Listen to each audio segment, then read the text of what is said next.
मंगल मूर्ति सद्गुरु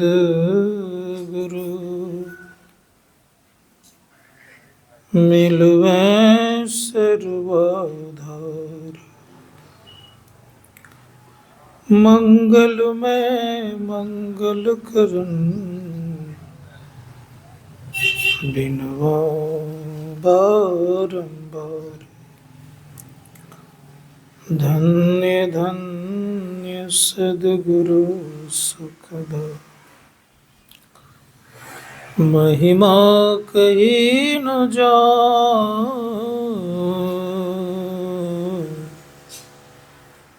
जो कछु कहूँ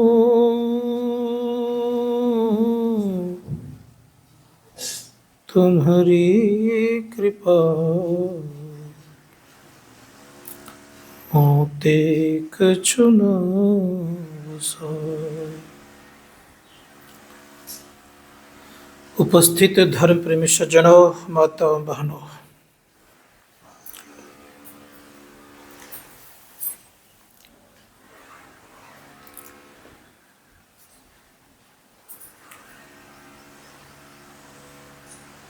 यह संसार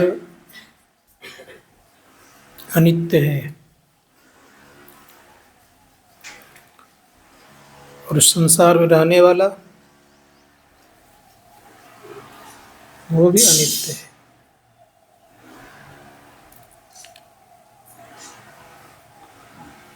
शरीर अनित्य है, इंद्रियां अनित्य है, लेकिन शरीर के भीतर जो शरीरी है वो नित्य है।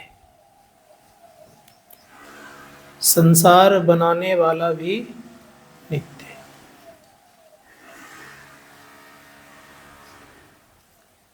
जब इंद्रियां अनित्य है तो इंद्रियां का सुख कैसा होगा? अनित्य ही होगा।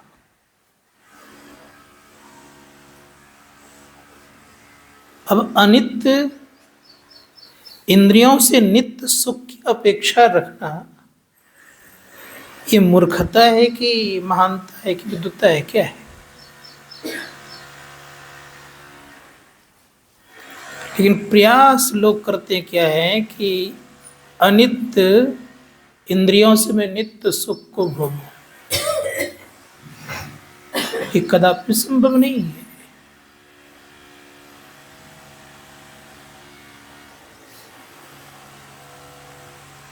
स्थूल शरीर में स्थूल इंद्रियां हैं, सूक्ष्म शरीर में सूक्ष्म इंद्रियां हैं, कारण शरीर में कारण इंद्रियां हैं। ये तीनों अनित्य हैं, याद रखेंगे आज।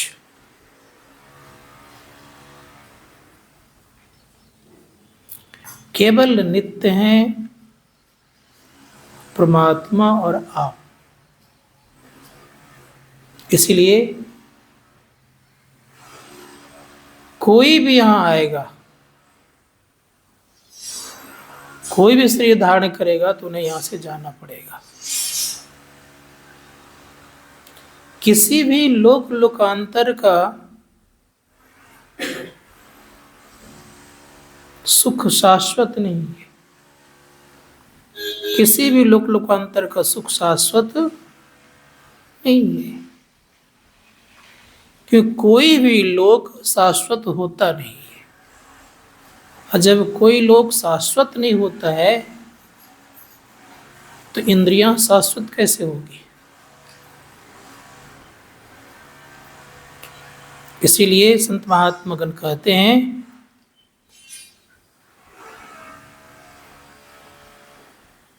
कि जीवन में ये देखिए कि हमें करना क्या है। नित्य सुख प्राप्त करने के लिए नित्य को लगाना पड़ेगा, याद रखिएगा। शाश्वत सुख प्राप्त करने के लिए शाश्वत को लगाना पड़ेगा। कौन है शाश्वत?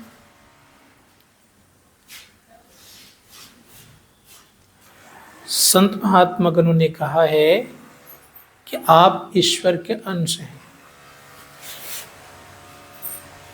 आप हैं शाश्वत और परमात्मा भी शाश्वत है, याद रखेंगे। तो शाश्वत सुख पाने के लिए शाश्वत को लगना पड़ता है, तभी वो शाश्वत सुख प्राप्त कर सकता है। कोई व्यक्ति मुझे बता सकते हैं कि शाश्वत सुख पाने के लिए रोया हो? रोता है कोई? सब कोई विषय सुख के लिए रोता है।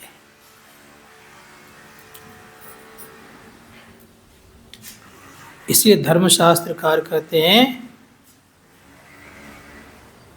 कि शाश्वत सुख प्राप्त करने के लिए रोने वाला कोई कोई विरले होता है।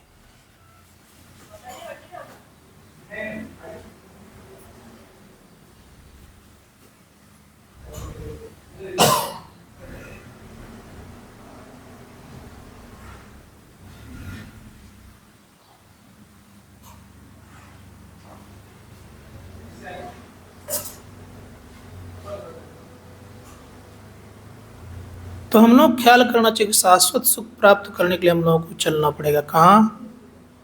तो अपने भीतर। कैसे चलेंगे, क्या उपाय है?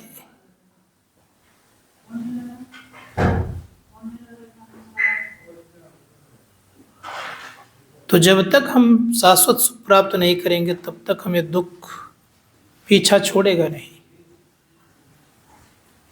इसीलिए सदैव याद रखिएगा कि शाश्वत सुख प्राप्त करने के लिए एक काम करिए। क्या? संत कबीर साहब कहते हैं, गागर ऊपर गागरी, चोले ऊपर द्वार, सूली ऊपर साथरा, जहां बुलावे यार। गागर के ऊपर गागरी है। संत महात्मा गण कहते हैं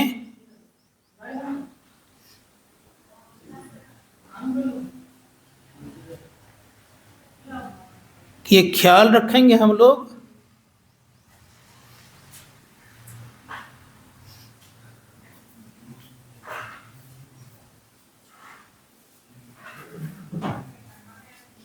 कि हम आपका ये शरीर एक प्रकार का गागर है। गागर ऊपर गागरी, चोले ऊपर द्वार। बड़ा सुंदर पंक्ति है ये।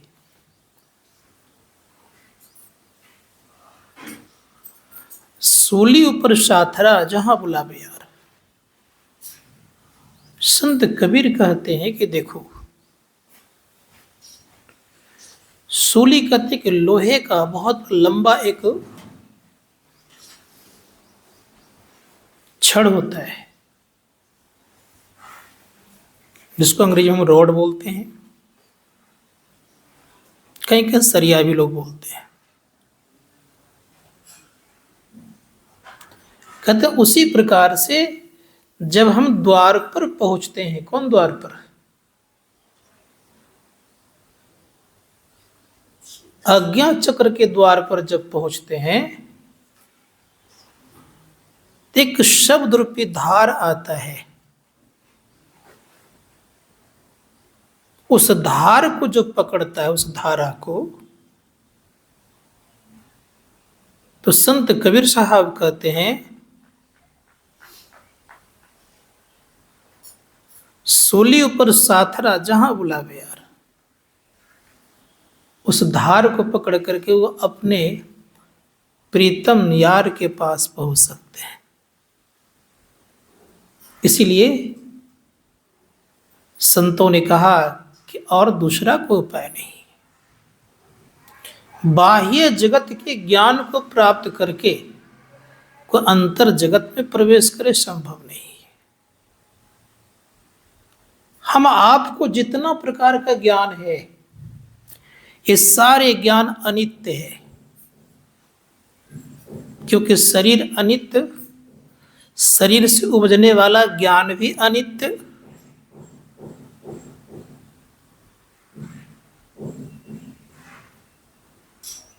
मन भी अनित्य है तो इसके द्वारा संकल्प विकल्प भी अनित्य होता है। बुद्धि अनित्य है, इसके द्वारा उपजा हुआ ज्ञान भी अनित्य है। तो संतों ने कहा कि तब कहा केवल वह परम पिता परमात्मा को प्राप्त करने के बाद जो ज्ञान होता है वही शाश्वत ज्ञान है, बाकी कोई ज्ञान शाश्वत है ही नहीं। इसीलिए ऋषि मुनि ने कहा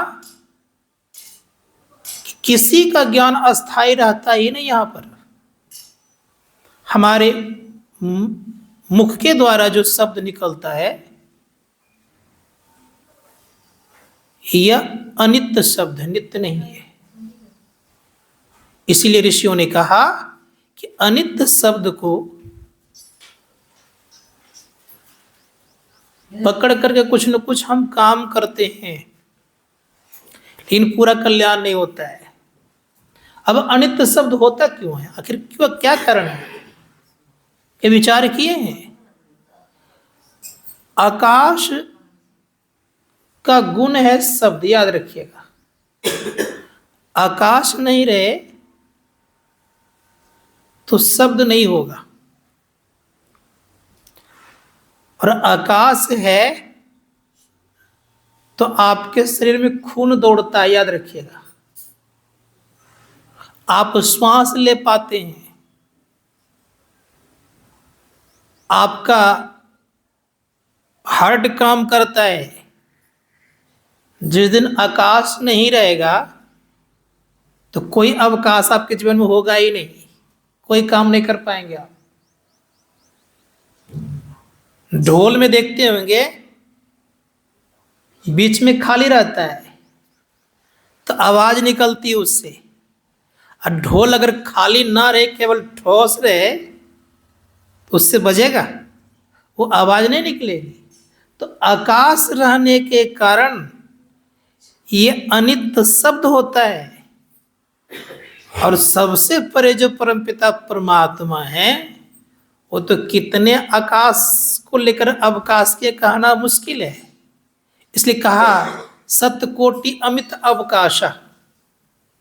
परमात्मा के संबंध में कह रहे गोस्वामी महाराज, सतकोटि अमित अवकाशा का करोड़ों आकाश को लिए हुए हैं, अर्थात करोड़ों आकाश भी उनको नहीं भर सकता है, फिर भी खाली रह जाता है, इतना विशाल है। इसलिए धर्मशास्त्र कार्य कहता है आप जिस जगह हम लोग हैं इसको हम लोग बोलते हैं आकाश, जो आकाश को देखते हैं हम लोग। कितना बड़ा आकाश आइंदा कोई पता नहीं कर पाएगा। इसके भीतर में सूक्ष्म आकाश है, सूक्ष्म बाद कारण आकाश है, अकारण के बाद महाकारण आकाश है, फिर कैवल्य है। संतों ने कैसे कहा, सूर्य, इसी को बड़े सुंदर शब्द आकाश, सूर्य आकाश, परमा आकाश, पराकाश, परामिति आकाश, इतने आकाश हैं। इन सारे आकाशों को जानना बड़ा मुश्किल काम है। इसीलिए संत महात्मा गण कहते हैं आकाश है तो हम लोगों के अंदर में शब्द है, आकाश नहीं रहेगा तो शब्द नहीं रहेगा। तो कहा कि जानने का रास्ता क्या, तो कहा परमात्मा की तरफ से जो शब्द जो आता है उसी शब्द को हम पकड़ करके जा सकते। इसीलिए परम पूज्य गुरुदेव कहते हैं सत शब्द धर कर चल मिलन आवरण सारे पार में, उसी को सत शब्द कहा गया। उस सत शब्द के बिना हम आपका गुजारा नहीं हो सकता। तो हम लोगों को ख्याल करना होगा, उसको पकड़ने के लिए हम लोगों को कुछ न कुछ उपाय करनी चाहिए। इसलिए उस उपाय को जान करके जो करेंगे उनका परम कल्याण होगा। तभी आपने पाठ में सुना कि परम प्रकाश रूप दिन राती, नहीं कछु चाहिए दिया घृत बाती। का वो परम प्रकाश कैसा है, का बिना घी और बत्ती का जलने वाला प्रकाश है। वो नहीं चाहिए कछु दिया घृत बाती, कब होता है? तो क्या वो सब समय होते रहता है, कभी उससे खाली रहता ही नहीं है। उसको कैसे प्राप्त किया जाए? एक बात सदैव याद रखिएगा, हम आप मन के अनुकूल चलते हैं। तो मन के अनुकूल चलते हैं तो मन को अपना प्रकाश नहीं है। आत्मा के प्रकाश से प्रकाशित होता है और संकल्प विकल्प करते रहता है। कौन? मन। जिस प्रकार से चंद्रमा को अपना प्रकाश नहीं है, सूर्य के प्रकाश से चंद्रमा इठलाते रहता है, उसी प्रकार से ये मन भी आत्मा के प्रकाश से संकल्प विकल्प करता है और नाना प्रकार का नाच नचाते रहता है आप लोगों को। ऋषियों ने कहा जिस दिन आत्मा को अलग कर दीजिएगा तो ये जानते क्या होगा? धाराशायी हो जाएगा मन, कुछ नहीं कर पाएगा। लेकिन ये मन उसके सहारा से क्या क्या नहीं करवाता है। इसीलिए शास्त्रकार कहते हैं कि 10 इंद्रियों का मालिक बना हुआ यह मन किसके सहारा जानते हैं? आपके सहारा से, अर्थात आत्मा के सहारा से। और आपको खूब नचाते रहता है ये। विचार करिए, जो जो कहता है करते हैं हम आप। इसीलिए कितना अंतर है। खाया पिया आपका, लिया दिया आपका, और आप ही को नचाना शुरू कर दे। नाचने के लिए हम लोग बड़े राजी हो जाते हैं। इसलिए शास्त्रकार कहते हैं कि मन आप नहीं है, आप हैं आत्मा, और आत्मा ही परमात्मक अंश है। मन परमात्मक अंश नहीं है। इसीलिए संत महात्मागण कहते हैं कि ये कैसे प्राप्त करेंगे? आत्मा को कैसे हम जानेंगे? का आवरण युक्त होने के कारण हम लोग नहीं जान पा रहे हैं। कौन सा आवरण है? तो संत दाऊ दयाल जी महाराज कहते हैं कि 3 शून्य है हम आपके जीवन में। उन्होंने कहा, दादू जाने नहीं कोई, संतन की गति गोई, शून्य शून्य शून्य के पारा, अगुन सगुन नहीं दोई, दादू जाने नहीं कोई। 3 शून्य है आपके भीतर में। एक अंधकार का शून्य है, दूसरा प्रकाश का शून्य है, और तीसरा शब्द का शून्य है। इन 3 शून्यों के परे परमात्मा है। गुरु महाराज कहते हैं, घट तम प्रकाश और शब्द पट त्रय, जीव पर है छा रहे। जीव पर छाया हुआ है। क्या करना पड़ेगा? तो का कर दृष्टि और ध्वनि योग साधन ये हटाना चाहिए। इनके हटे माया हटेगी, प्रभु से होगी एकता। धर्मशास्त्र कार्य कहते हैं कि प्रभु से एकता अगर करना चाहते हैं तो कर दृष्टि और ध्वनि योग साधन। दृष्टि योग क्या है? धर्मशास्त्र कार्य का तो दृष्टि योग क्रिया किए बिना अपना प्रकाश से अनभिज्ञ रहिएगा। आपको अपना ज्ञान होने के लिए प्रकाश चाहिए, वो प्रकाश नहीं मिलेगा। दूसरों के प्रकाश से जो प्रकाशित हुआ है मन, इसमें जो ज्ञान होता है तो लोग बहुत कुछ सोचते हैं हम बड़े ज्ञानी हैं। लेकिन गोस्वामी जी महाराज कहते हैं कि कोई ज्ञानी नहीं है जब तक अपना ज्ञान नहीं है। गोस्वामी जी महाराज ने स्पष्ट खोल के कह दिया। उन्होंने कहा है, काम क्रोध मद लोभ की जब लग घट में खान, क्या मूर्खा क्या पंडित दोनों एक समान। चाहे विद्वान हो या पढ़े लिखे हो या पंडित हो या आप मूर्ख ही क्यों नहीं हो, अगर आपके पास काम है, क्रोध है, लोभ है, मोह है, मद है, मात्सर है, ईर्ष्या है, द्वेष है, घृणा है, का दोनों में कोई फर्क नहीं है। दोनों एक समान है।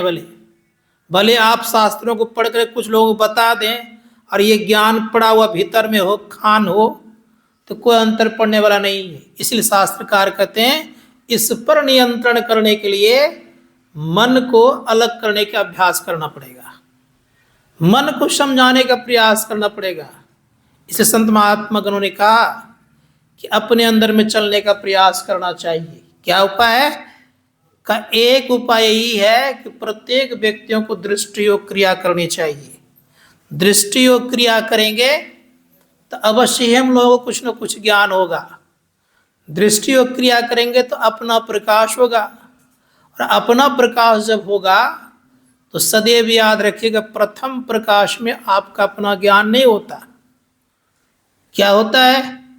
तो परम पूज्य गुरुदेव कहते हैं कि जब साधना करते हैं साधक, तो साधना करने के क्रम में दृष्टि टिकती तो सुख लगता है, अनुभूति कुछ कुछ होती है तो साधक को अच्छा लगता है, और अनुभूति ना हो तो मुश्किल है।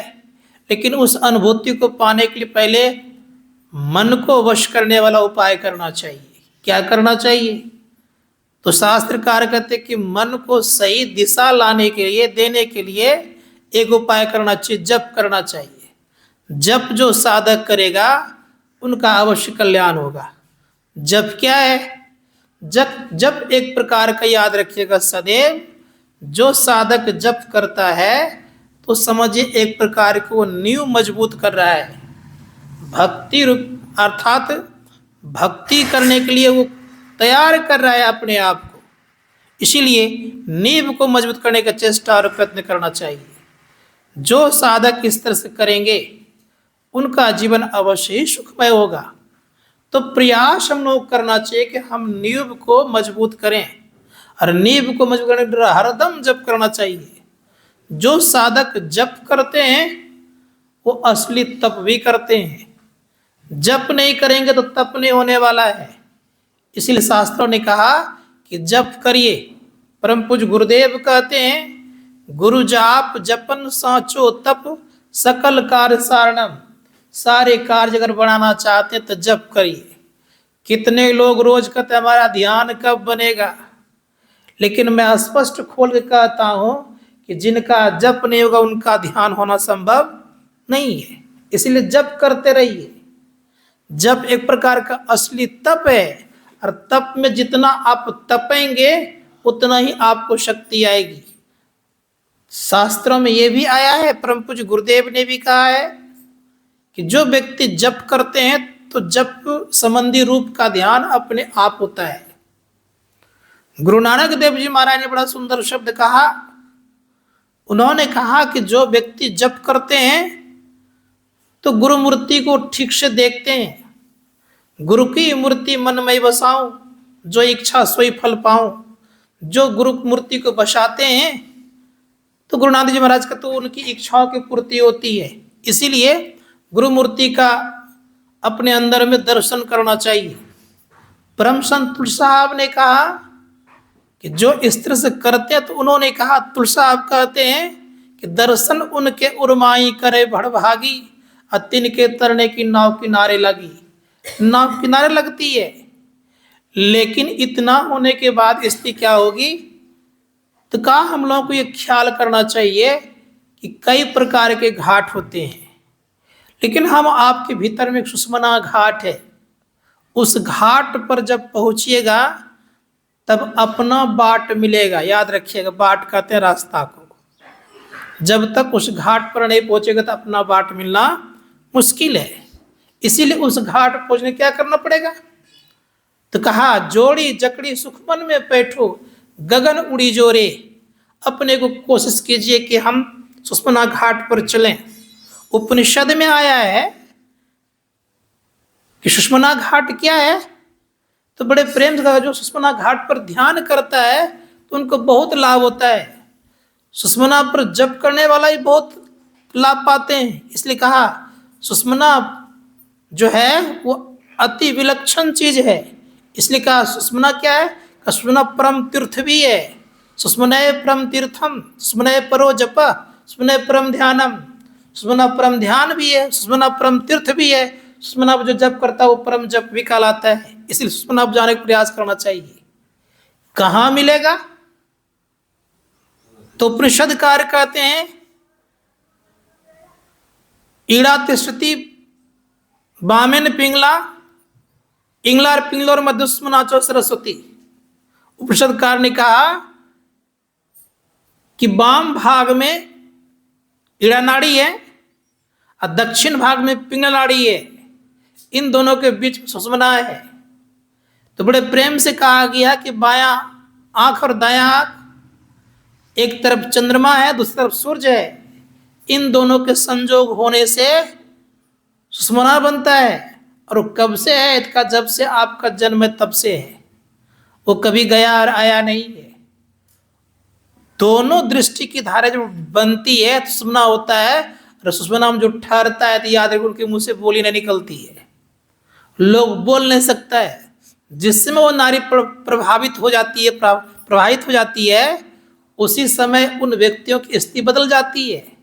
ईड़ा पिंगला रहने पर लोगों को आलस्य आता है, गुनावन होते रहता है। जब वो नाड़ी जगती है तो उनको अंदर में आनंद आता है। इसलिए संतों ने कहा उस आनंद को पाना अगर चाहते हैं तो सुषुम्ना के खोलना पड़ेगा। जब तक सुषुम्ना द्वार नहीं खुलेगा तब तक हम लोग अच्छी स्थिति नहीं हो सकती। इसीलिए शास्त्रकार कहते हैं सुषुम्ना को हम लोग जानिए और जान करने का प्रयास कीजिए।